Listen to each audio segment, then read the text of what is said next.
today I am going to discuss about vowel and consonant. ইংৰাজী বৰ্ণমালা দুটা ভাগত ভাগ কৰা হৈছে।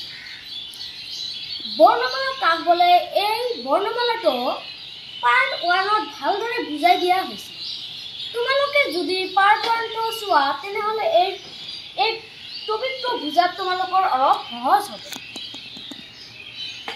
এক নম্বৰ হৈছে ভাৱেল। যিবোৰ বৰ্ণ উচ্চাৰণ কৰোঁতে আন বৰ্ণৰ সহায় নালাগে সেইবোৰক ভাৱেল বোলে। ভাৱেল 5টা, যেনে এ, ই, আই, অ আৰু ইউ। কনসনেন্ট। যিবোৰ বৰ্ণ উচ্চাৰণ কৰোঁতে আন বৰ্ণৰ সহায় লাগে সেইবোৰক কনসনেন্ট বোলে।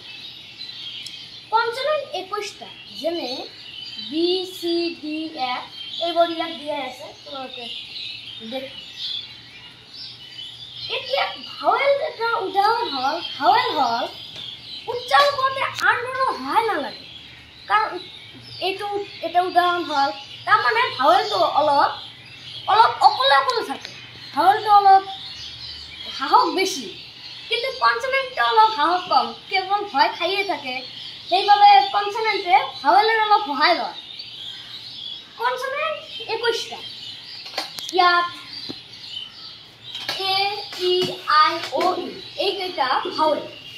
ভাৱেল ইয়াত এটাই আছে, যেনে এ, ই, ইয়াত কিন্তু এটা বৰ্ণই আছে, সেইবাবে ই হ'ল ভাৱেল।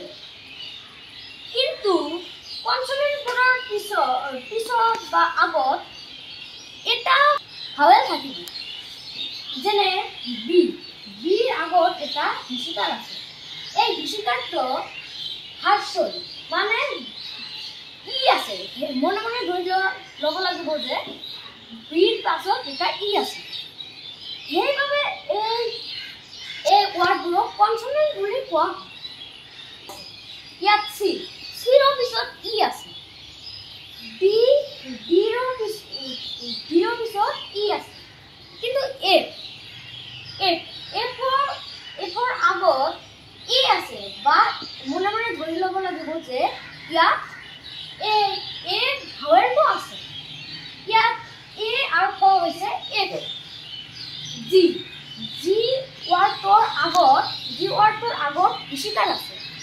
এই হিচিকাৰটো কি আছে, মানে হৈছে জিৰ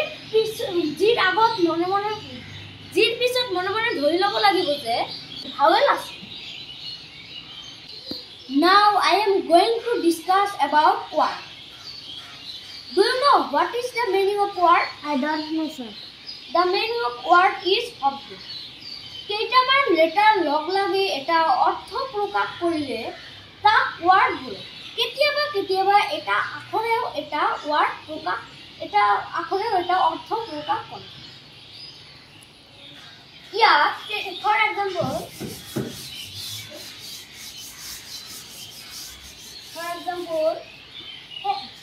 বুক।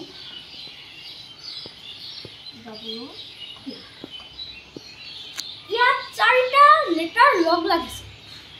এই 4টা লেটাৰ লগ লাগি এটা অৰ্থ প্ৰকাশ কৰিছে। কিন্তু এনেই কেইটামান লেটাৰ লগ লগালে কিন্তু ৱাৰ্ড নহয়। এইটো এটা প্ৰপাৰ ৱাৰ্ড হৈছে, কিয়নো এইটোৰ এটা মানে আছে। সেই মানটো হৈছে বুক মানে কিতাপ।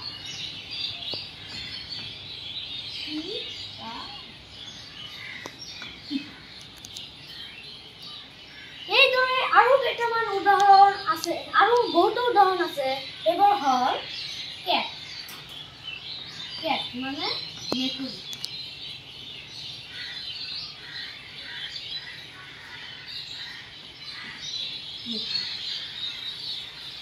কিন্তু এনেই কেইটামান ৱাৰ্ড লগ লগালে কিন্তু এনেই কেইটামান লেটাৰ লগ লগালে কিন্তু ৱাৰ্ড নহয়, যেনে অ, চি, টি। এইটো কিন্তু ৱাৰ্ড নহয়, কিয়নো ইয়াত অৰ্থ প্ৰকাশ পোৱা নাই, কেৱল লেটাৰহে লগ লাগিছে। এনেদৰে আৰু বহুতো উদাহৰণ আছে। সেইবোৰ হ'ল চি, অ, ই। এইবোৰ কিন্তু ৱাৰ্ড নহয়, কিয়নো কেৱল ইয়াত লেটাৰ লগ লাগিছে, অৰ্থ প্ৰকাশ পোৱা নাই। You will read this topic very well, okay? আমি পার্ট 3 এনেদৰে আমি দি থাকিম যেনে সেন্টেন্স তাৰপিছত সেমি ভাৱেল দিম এনেদৰে পাৰ্ট 3 4 5 এনেদৰে দি থাকিম